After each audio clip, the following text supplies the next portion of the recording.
I'm at school right now in the industrial sewing room where there's really great industrial machines like that. I'm going to be redoing. I did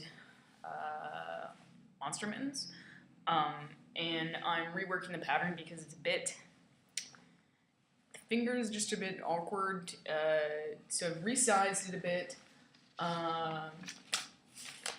Pattern. And I'm going to be doing it in a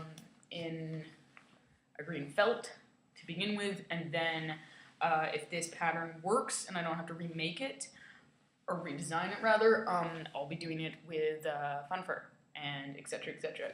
So, that's where I'm at right now. Yeah. I've been at school for about 8 hours now. I worked, so going from original monster mitten, I worked out this pattern design, new one, and now I'm going to be switching and working with fun fur.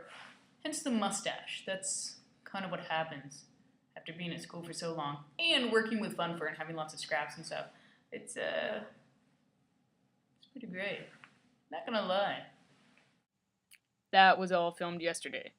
This morning, I got a lot done yesterday. This morning I finished.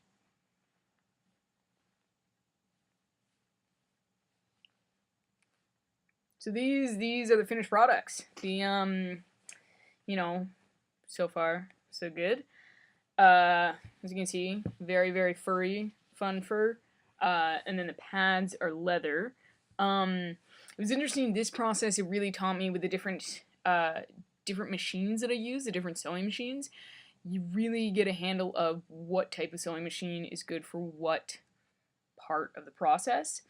I used a standard industrial sewing machine at school, and they also have a zigzag industrial sewing machine, with a walking foot. I don't know if anyone knows what that means, but it's amazing. And it not only feeds the material through from underneath, but on top. And so you really get a lot of good momentum, and with sewing something as thick and as difficult as fun fur, it's very necessary. But I found that with sewing the leather pads with something so finicky, it's nicer to have a slower working machine, or a machine you can have a bit more control over, rather than just a foot pedal with the industrial. So I use my home sewing machine for one of the pads, and the industrial for the other. So that worked out good. It's a good, really, start to finish, interesting process from going from the, just having an idea and developing it, and to seeing where it end up, and this is the result. So this is a good indication of the things to come of using such a really intense material. I chose this really thick, lustrous fun fur for a reason, because I knew it would be the most difficult. And it gets easier kind of with when you don't have to think of such a long pile. But it's all about brushing it the right way, etc. It's like I live with an animal now, though. Working with fun fur, it gets everywhere. And I have to have a lint roller at school. Yeah. So one project down, or one part. Not even a full project, just one part of a much bigger picture. Yeah.